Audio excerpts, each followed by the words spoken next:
Hello guys, जैसे श्रेयांश स्वागत करता हूं आप सभी का टेस्ट पेपर लाइव की क्लासेस के अंदर। गाइस, जैसा कि आप लोग जानते हैं यार, आपका डीएमएलटी का जो सिलेबस है उसी के बारे में आज हम लोग करेंगे बात। और यहां पर सिलेबस के साथ बताऊंगा आपको कि कौन कौन से पेपर्स होते हैं जो कि आपके डीएमएलटी फर्स्ट ईयर के अंदर आते हैं। तो आज की वीडियो के अंदर अपन क्या बात करेंगे, डीएमएलटी जो फर्स्ट ईयर का जो पेपर्स हैं वो कौन कौन से होते हैं और उसका सिलेबस क्या क्या है और उसको कैसे पढ़ना है। पूरा सिलेबस एकदम अच्छे से समझाऊंगा आपको, तो उसी से रिगार्डिंग आप अपने टॉपिक बहुत ईजिली पढ़ पाओगे। यार जब देखो स्टार्टिंग कर रहे हो ना, तो पहले सिलेबस पता होना चाहिए और उसके बाद आप अच्छे से पढ़ पाओगे। आपको रास्ता तो पता हो ना एक अच्छा सा, जिससे आप बहुत अच्छी तैयारी कर पाओ। ठीक है, तो आपको सिलेबस बताऊंगा और पेपर बताऊंगा। तो ठीक है, आइए इस वीडियो के अंदर आपको मैं दिखाता हूं। तो जो ये आपका भैया जो जो डीएमएलटी है, तो diploma in medical laboratory technician है ना, टेक्नोलॉजी है ना। तो यहाँ पर क्या है, सिलेबस आपको मैं एक्सप्लेन कर रहा हूँ, लेकिन डीएमएलटी तो आपको डीएमएलटी का कंफ्यूजन ना हो जाए किसी को।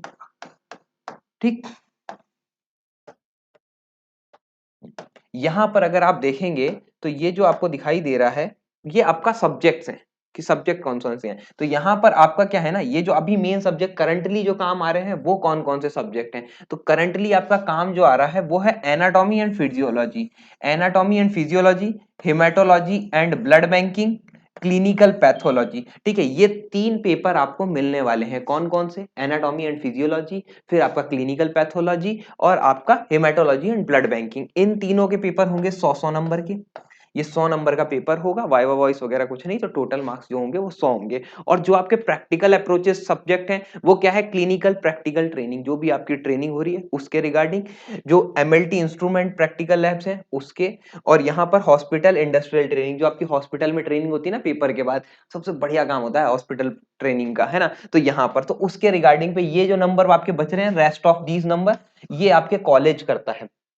कॉलेज अच्छा होगा तो नंबर बहुत अच्छे जाएंगे। ठीक है, और ये सारा आपके ऊपर डिपेंड करता है। और बेसिक जो पूरी आपकी जो लाइफ जर्नी के अंदर काम आएंगे, यही तीन पेपर्स होंगे जो काम आएंगे। तो अब डिस्कस करते हैं इन पेपर्स के अंदर क्या सिलेबस पूछा जाएगा, कैसे पूछेंगे। ठीक है, तो यहां पर चलते हैं अपन। सबसे पहले आपका जो पेपर होगा वो एनाटॉमी एंड फिजियोलॉजी का होगा। तो भाई इस एनाटॉमी एंड फिजियोलॉजी के पेपर में क्या क्या चीजें पूछी जाएंगी, कहाँ कहाँ से पढ़नी है, कैसे पढ़नी है, वो चीजें बताता हूं आपको। ठीक है, तो यहाँ पर anatomy and physiology of a human body, only human body की आपको एनाटॉमी एंड फिजियोलॉजी पढ़नी है, ह्यूमन बॉडी की। ठीक है, आपने एनसीईआरटी के अंदर क्या करा था, कॉकरोच की भी पढ़ी थी, अर्थवॉर्म की भी पढ़ी थी, 12th पास होने के बाद ही डिप्लोमा में आए। तो वहां पर आपने जब ये सब कुछ पढ़ा, अब सिर्फ क्या पढ़ना है आपको, ह्यूमन ह्यूमन के बारे में पढ़ना है, एनाटॉमी एंड फिजियोलॉजी। तो यहां पर अगर आप देखेंगे तो सबसे पहले आपको पता होना चाहिए सेल स्ट्रक्चर एंड फंक्शन। जो भी सेल का स्ट्रक्चर है, फंक्शन है, पूरे के पूरे ऑल फंक्शन से रिलेटेड यहां पर आपसे जो पेपर होता है ना आपका, तो ये सारे टॉपिक से एक एक सवाल बनता है। तो आपको ये सारे टॉपिक्स पढ़ने पड़ेंगे, लाइन टू लाइन स्क्रीनशॉट लेके रख लेना, अच्छे से पढ़ते रहना इन चीजों को। ठीक है, टिश्यू, टिश्यू के अंदर क्या आएगा, एपिथेलियल, मस्कुलर, कनेक्टिव टिश्यू। जो आपने एनसीईआरटी में पढ़ा है बस उसी से अच्छे से इलाबोरेट करके आपको एक एक टिश्यू की जहां पर होता है, कहां पर प्रेजेंस है, वो सारी चीजें आपको यहाँ पर सिखाई जाएंगी, है ना। Connective tissue and necrosis, necrosis होता है डेथ ऑफ टिश्यू, है ना। ये और आपका यहाँ पर लिखा हुआ है ब्लड, ब्लड और टिश्यू, जो कनेक्टिव टिश्यू है वहां पर ये चीजें आती हैं। ठीक है, अगला है आपका सर्कुलेटरी सिस्टम। जो आपका सर्कुलेटरी सिस्टम है वो सारा का सारा आएगा, ब्लड सर्कुलेटरी सिस्टम है ना, यहाँ पर मेंशन हो जाएगा। डाइजेस्टिव सिस्टम, आपका स्टमक डाइजेस्टिव सिस्टम जितना भी है, stomach, large intestine, small intestine, वो सब कुछ इसके अंदर इंक्लूड होगा। रेस्पायरेटरी सिस्टम, इसके अंदर सारे सिस्टम्स ही हैं आपके। तो रेस्पिरेटरी, लंग्स और upper respiratory system, lower respiratory system, ये आएगा। नर्वस सिस्टम, सीएनएस, पीएनएस, बहुत अच्छे से ये आपका बहुत बढ़िया क्वेश्चंस आते हैं यहाँ से। ठीक है, तो ये आएगा। Endocrine, urinary system, ear, nose and tongue, skin, ये चारों नाम याद रखना। देखो आपको सिलेबस बताने का मतलब ही यही है कि काफी सारे बच्चे ये मिस आउट कर देते हैं पढ़ते टाइम। ठीक है, तो ये skeletal system, muscular system and reproductive system, ये सारा का सारा आपका कहाँ आएगा, एनाटॉमी के अंदर आएगा। ठीक है, ये सारे के सारे पॉइंट आपको आने चाहिए अच्छे से। इन पे लॉन्ग क्वेश्चंस भी आते हैं, शॉर्ट क्वेश्चन भी आते हैं। पेपर के अंदर आपके कितने क्वेश्चन आएंगे, 7 क्वेश्चन आएंगे। एनाटॉमी का जो पेपर होगा उसके अंदर 7 क्वेश्चन आएंगे आपके। ठीक है, अब वो 7 क्वेश्चन क्या है, वो 7 क्वेश्चन जब आएंगे तो आपको 5 करने होंगे, अटेम्प्ट एनी 5। अब 5 के अंदर आपको इनके अंदर से अगर मेजोरिटी ऑफ आसान है, सेल आप बहुत अच्छे से पढ़ सकते हो, टिश्यू आप बहुत इजीली पढ़ सकते हो। इन सिस्टम्स के अंदर आपके कुछ फेवरेट रहे होंगे, कुछ मेरे फेवरेट रहते हैं, कुछ आपके फेवरेट रहे होंगे, तो वो फेवरेट सिस्टम आपको याद हो जाएंगे, बाकी के सिस्टम तो हम लोग सिखा ही रहे हैं आपको। तो ऐसे करके आप बहुत इजीली 5 क्वेश्चन कर पाएंगे और अच्छे से। काफी सारे बच्चे, मैं आपको लिटरली बता दूं, काफी सारे बच्चे फेल हो जाते हैं एनाटॉमी एंड फिजियोलॉजी में। क्यों? क्योंकि वो लोग इस सिलेबस अच्छे से नहीं देखते हैं और उससे पढ़ाई नहीं करते हैं। तो आप अच्छे से तैयारी करते रहना है ना। यहाँ पर आपसे बात करी जाए हेमेटोलॉजी एंड ब्लड बैंकिंग, तो पहले हेमेटोलॉजी का सिलेबस बताऊंगा आपको, फिर ब्लड बैंकिंग का। पेपर एक ही आना है आपका, हेमेटोलॉजी एंड ब्लड बैंकिंग का जो पेपर होगा वो आपका एक ही आएगा, लेकिन बस आपको दोनों अलग अलग घिचपिच ना हो जाए, इसलिए आपको थोड़ा सा सेपरेट करके बता रहा हूं। यहाँ पर हेमेटोलॉजी के अंदर क्या है भाई, introduction in a clinical haematology, जो भी आपका क्लिनिकल हॉस्पिटल्स के अंदर जो भी हेमेटोलॉजी है उसके बारे में। इंस्ट्रूमेंट कौन कौन से यूज करोगे, सीबीसी ईएसआर वगैरह जो मशीन यूज करते हो वो। ग्लासवेयर कौन कौन से ट्यूब्स होती हैं, कौन कौन सी पिपेट्स हैं, वो सब आपकी ग्लासवेयर के अंदर आ जाती है। हेमेटोलॉजी वॉशिंग, ये देखो यहां से एक क्वेश्चन आता है, washing of a laboratory glasses, ये हेमेटोलॉजी का क्वेश्चन होता है। काफी सारे लोग है ना मिस आउट कर देते हैं, जबकि सिलेबस की पहली लाइन है आपकी, ठीक है। तो ये चीजों का ध्यान रखना है। फिर यहाँ पर क्या है, various stains, buffers and other solution, जितने भी आपके स्टेन्स आप काम कर रहे हो, लिशमान हो गया, जिम्सा हो गया, वो सब कुछ कहाँ कर रहे हो यार, हेमेटोलॉजी के अंदर जितने भी ब्लड वगैरह को कर रहे हो या पैरासाइट को कर रहे हो, तो वो हेमेटोलॉजी में आ रहा है। तो वहां पर आपको ये चीजें ध्यान रखनी पड़ेंगी। यहाँ पर अब आएगी बात कि method of a collection of blood sample, जो कि हर रिपीटेबली क्वेश्चन पूछा जाता है हर साल। एंड एंटीकोगुलेंट, आपका कोई पेपर ऐसा छूटता नहीं है जिसमें ये सवाल ना आया हो, है ना। Use of a different tastes and various type of vacutainer, अलग अलग टाइप के वैक्यूटेनर। वैक्यूटेनर क्या होता है, जिसमें ब्लड कलेक्ट करते हैं, ठीक है। अभी तो सिलेबस बता रहे हैं, पूरा का पूरा कोर्स आपको बताएंगे, ठीक है। ऐसे ही जुड़े रहे टेस्ट पेपर के साथ। देखो रेड ब्लड सेल काउंटिंग, जो टीआरबीसी काउंटिंग होती है आपकी, रेड ब्लड सेल आपको काउंट करनी आनी चाहिए। White blood cell counting and eosinophil counting, platelets, ये आपको सबको काउंटिंग आनी चाहिए इसकी, है ना। मेथड ऑफ हीमोग्लोबिन एस्टिमेशन, बहुत ही फेवरेट क्वेश्चन होता है, जितने भी आपके एग्जामिनर्स होते हैं सबका favourite question. Pack cell volume, red blood indices, erythrocyte sediment rate, ESR बोलते हैं इसे शॉर्ट में, ठीक है। Preparation and staining of a peripheral blood smear, PBF, PBF. आपको ये जो शॉर्ट शॉर्ट लिख रहा हूँ ना, आपको एग्जाम में भी ऐसे शॉर्ट में मिल सकता है, इसीलिए लिख रहा हूँ। Morphology and normal and abnormal form of RBC, आपका जो आरबीसी है नॉर्मल फॉर्म आपने एनसीईआरटी में पढ़ लिया, लेकिन एबनॉर्मल अलग कैसे हो गई, गोल हो गई या आंसू के शेप की हो गई, टीयर ड्रॉप हो गई, ब्लस्टर शेप की हो गई, पेटल शेप की हो गई, तो ये सारे शेप इसके अंदर आते हैं, ठीक है। और भी है आगे सिलेबस, है ना। यहाँ पर आपका हेमाटो की बात करी जाए तो morphology of a normal and abnormal leucocyte, यहाँ पर ल्यूकोसाइट का भी नॉर्मल और एबनॉर्मल सही पूछ लिया।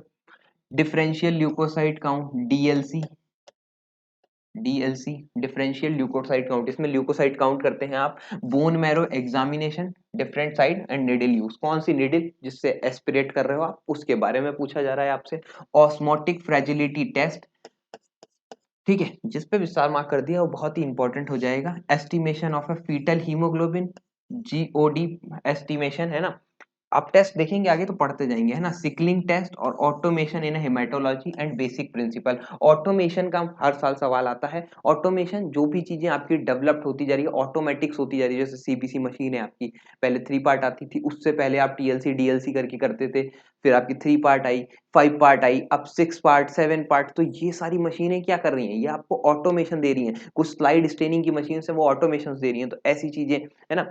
अब बात करी जाए, ये हो गया आपका। अब ब्लड बैंकिंग, ये भी इसी पेपर के अंदर है, हेमेटोलॉजी और ब्लड बैंकिंग, ठीक है। तो screening and selection of donor, आप जब भी ब्लड, ये इसके अंदर क्या आता है, ब्लड बैंकिंग के अंदर जो बेसिक फंडा है वो क्या है, जब भी आप ब्लड बैंक के अंदर बात करेंगे, ब्लड बैंक के अंदर क्या होता है, आपका ब्लड लिया जाता है और किसी जिसको भी रिक्वायरमेंट है उस पर्सन तक दिया जाता है, इतना सही है।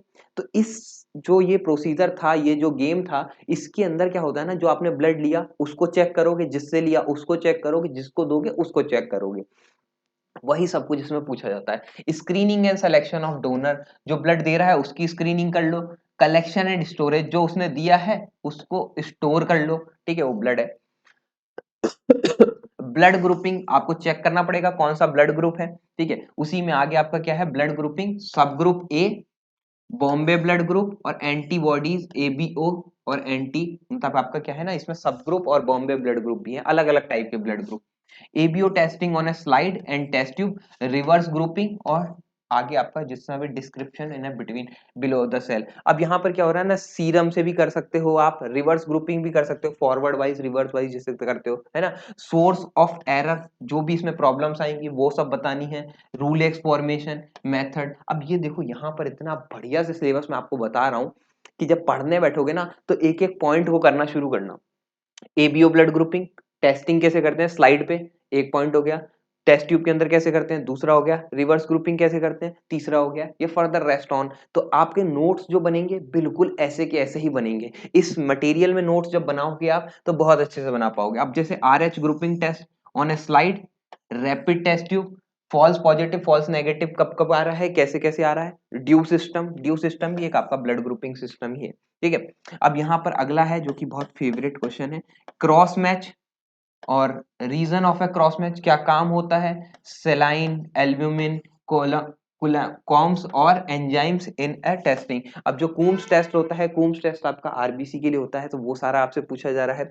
कूम टेस्ट के अंदर भी क्या है, डायरेक्ट और इनडायरेक्ट टेस्ट है, प्रिंसिपल एग्जामिनेशन। तो आपको ये सब चीजें एक एक पॉइंट से पढ़ोगे ना, बहुत अच्छे से तैयारी कर पाओगे। जब चीजें रास्ता अब मैं बता रहा हूँ आपको, अब आपको रास्ते पे चलना भी बताऊंगा आपको, लेकिन अभी तो रास्ता बताया, तो आपने क्या करना है, इस सब सिलेबस को लिख के रख लेना है। लिख के रख लोगे तो बहुत आसानी रहेगी आपको पढ़ने में। Source of error control interpretation, interpretation मतलब क्या प्रिडिक्ट करेंगे आप, कैसा रिजल्ट आ रहा है उसके बारे में क्या प्रिडिक्ट कर रहे हो।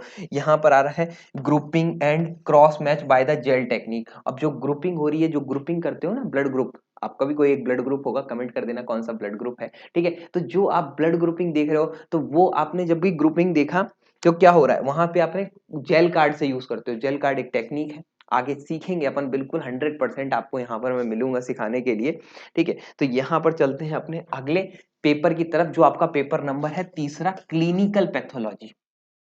क्लिनिकल पैथोलॉजी में क्या हो रहा है, क्लिनिकल मतलब हॉस्पिटल्स, और पैथोलॉजी जो आपका पैथो है, ठीक है। पैथोजेंस जो आपकी पैथोलॉजी होती है, टिश्यू के बारे में या आप सेल के बारे में पढ़ रहे हो, तो वो सारा किसके अंदर आ रहा है, पैथोलॉजी के बारे में, ठीक है। इसमें क्या आता है, सबसे पहले यूरिन एग्जामिनेशन, सबसे favourite urine examination. Second semen analysis, वही एग्जामिनेशन हो गया। और CSF, आपका बॉडी फ्लूइड क्या क्या है। सबसे पहला यूरिन हो गया, फिर सेकंड इज सीमेन जिससे आप देख सकते हो, और थर्ड हो गया आपका CSF जो ब्रेन के अंदर और आपका बैक साइड में आपका वर्टिबल कॉलम में ट्रेवल कर रहा है, वो हो गया CSF, सेरिब्रो स्पाइनल फ्लूइड। आप इन तीनों का एग्जामिनेशन आपको आना चाहिए, ठीक है। उसके बाद क्या होता है, ब्लड सेल काउंटिंग, जो आपका ब्लड सेल्स है उसकी काउंटिंग। हीमोग्लोबिन एस्टिमेशन जो कि आपका हेमेटोलॉजी से कुछ सिमिलर्स हैं, ठीक है। यहाँ पर ESR और ब्लड इंडेसिस वो भी वहां पर सेम है। ये LE सेल टेस्ट और कोल्ड एंटीजन ये अलग है थोड़ा सा। LE है ना, ल्यूपस इरिथ्रोमेटस सेल्स होती हैं, ये आपकी सेल्स होती हैं, अब सीखेंगे आप, है ना, अभी तो सिर्फ सिलेबस सुने आप। Preparation and staining of a peripheral blood film, जो आपकी ब्लड फिल्म और बोन मैरो दोनों के दोनों आपको स्टेनिंग आनी चाहिए।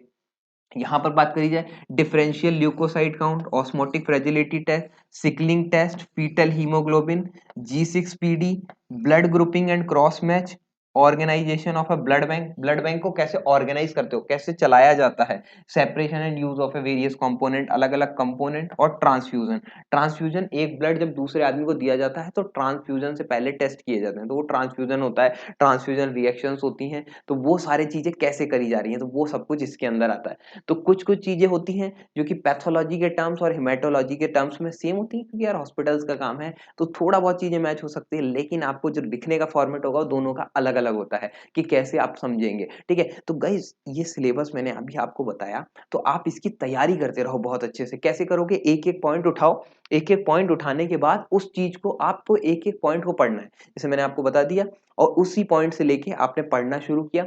हम लोग यहाँ पर अवेलेबल हैं, टेस्ट पेपर लाइव ऐप जो है उसके ऊपर आपका फुल कोर्स अवेलेबल है, जितना मैंने सिलेबस पढ़ा है वो सारा का सारा कोर्स अवेलेबल है आपके लिए, ठीक है। वो अवेलेबल है test paper live paramedical app के ऊपर। यहाँ पर आप जैसे टेस्ट पेपर लाइव का ऐप प्ले स्टोर पे जाएंगे, प्ले स्टोर पे जाके आपको क्या करना है, test paper live app download करना है। टेस्ट पेपर लाइव ऐप के ऊपर आप जैसे स्क्रॉल डाउन करेंगे तो आपको यही का यही बैनर मिलेगा, जिसके अंदर मिलेगा आपको DMLT paramedical academic online course. अब भाई जब डीएमएलटी कोर्स अगर आप ऑनलाइन पढ़ेंगे तो आपको कॉलेज का कोई डर नहीं होगा भाई। कॉलेज के अंदर आप क्या पढ़ रहे हो, कैसे पढ़ रहे हो, सबको पता है, सब कॉलेज से पढ़ के आए हैं। तो आप लोग जब यहाँ पर पढ़ेंगे एकदम क्रिस्टल क्लियर एक एक चीज आपको प्रोवाइड करी जाएगी, एक एक चीज समझ में आएगी। वो कैसे मैं आपको बताता हूँ। यहाँ पर जो आपका डीएमएलटी फर्स्ट ईयर है, सेकंड ईयर का भी मैं आपको इनफैक्ट यहाँ पर आपको सिलेबस भी बताऊंगा और पूरा एक्सप्लेनेशन दूंगा सिलेबस में आप कैसे पढ़ेंगे। तो यहाँ पर अगर आप देखें डीएमएलटी फर्स्ट ईयर, तो यहाँ पर इसमें आपको सारे सब्जेक्ट की एक तो पहली बात वीडियो मिलेंगे, इसमें वीडियो लेक्चर्स मिलेंगे आपको, जो भी आपको जैसे मैं अभी बता रहा हूँ वैसे का वैसा ही एक वीडियो लेक्चर होगा एक एक टॉपिक वाइज। आपका जो एक टॉपिक बता रहा हूँ, जैसे अगर मैंने ब्लड बैंकिंग से एबीओ ब्लड ग्रुप लिया, तो एबीओ ब्लड ग्रुपिंग का एक टॉपिक होगा आपका कि एबीओ ब्लड ग्रुप कैसे होता है, किसने किया, कैसे कब कब किया। उसी के साथ जो ब्लड ग्रुप मैंने आपको बताया उसी के आपको मिलेंगे पीडीएफ नोट्स। पीडीएफ नोट्स के बाद आपको टेस्ट सीरीज वगैरह भी मिलेंगी कि आप कैसे वो पेपर करते हो। ठीक है, टेस्ट एंड क्विजेस, टेस्ट और क्विजेस कुछ उसके क्वेश्चंस होंगे जो कि आपको सॉल्व करने होंगे, जिससे आपका माइंड पता चलेगा कि हाँ ये टॉपिक दोबारा पढ़ना है कि नहीं पढ़ना है। इसका जो प्राइस है वो कितना है, 299। इसका ये प्राइस है आपका। ये वैलिड कितने के टाइम के लिए है, 1 ईयर के लिए। ये 1 साल के लिए वैलिड है। आपका कॉलेज भी 1 साल नहीं होता है, 1 साल के अंदर तो आप 2-3 बार ये कोर्स पढ़ लेंगे। तो गाइज जितने लोग अगर कॉलेज के अंदर अच्छा नहीं कर पा रहे हैं, या आप इनकेस कॉलेज के अंदर लेट एडमिशन कर रहे हैं, तो आप ये कोर्स लें, फटाफट से तैयारी करें यार। देखो क्योंकि तैयारी क्या है, कुछ वैकेंसीज जो होती हैं वो एक मिनिमम क्राइटेरिया मांगती हैं आपकी परसेंटेज का, कि हाँ यार यहाँ पर 60% होगी तभी आपको इसके अंदर अपियरिंग देंगे। ठीक है, सॉरी। तो वहां पर क्या होता है ना कि वो जो अपेयरिंग है उसके लिए आपकी फर्स्ट ईयर और सेकंड ईयर की परसेंटेज मैटर करती है। तो बहुत अच्छे से पढ़ो, एक एक सिलेबस मैंने आपको बताया। इन कोर्सेज के अंदर भी हम लोग आपको एक एक टॉपिक के हिसाब से आपको पढ़ाएंगे, उसके साथ आपको नोट्स मिलेंगे। तो आप बहुत अच्छे से एक एक स्टेप्स के अंदर क्लियर होंगे, क्योंकि एक बार अगर बैक लग जाती है तो भाई बहुत टाइम कंज्यूम करता है, बहुत एक तो मेंटल स्ट्रेस होना चाहिए। अब इतने से प्राइस के अंदर अगर आपका मेंटल स्ट्रेस बच रहा है बस फोन के अंदर, आप बहुत इजीली एक्सेस कर पाएंगे इस क्लास को। तो ये सारी क्लासेस आप बहुत आसानी से देख पाएंगे। ईच एंड एवरी जितना का जितना मैंने सिलेबस पढ़ा सबका सब इसके अंदर वीडियो आपको मिलेगा। ठीक है, सारा वीडियो मिलेगा, सारा का सारा आपको मटेरियल मिलेगा, पीडीएफ नोट्स मिलेंगे, है ना। पीडीएफ नोट्स जिसको आप फोन में पढ़ सकते हैं, फोन के अंदर आप ये देख सकते हैं। तो आज ही आप लोग फटाफट से टेस्ट पेपर लाइव ऐप को डाउनलोड करें, और डाउनलोड करने के बाद वहां पर आपके लिए इसकी डेमो क्लासेस भी अवेलेबल है, और फटाफट से कोर्स को ज्वाइन करें, जिससे आप बहुत तेजी से आपका फर्स्ट ईयर का कोर्स खत्म कर पाएंगे। क्योंकि क्लास के अंदर यार टॉप करना है, या आपका कोई भी गोल होगा तो उसको बहुत इजीली अचीव कर पाएंगे इस कोर्स के साथ। ठीक है guys, thank you so much. I hope आपको सिलेबस पूरा समझ में आ गया होगा, और कोर्स के रिगार्डिंग कोई भी इंफॉर्मेशन हो तो आप कॉन्टेक्ट कर सकते हैं हमारी टीम को। Bye bye, take care.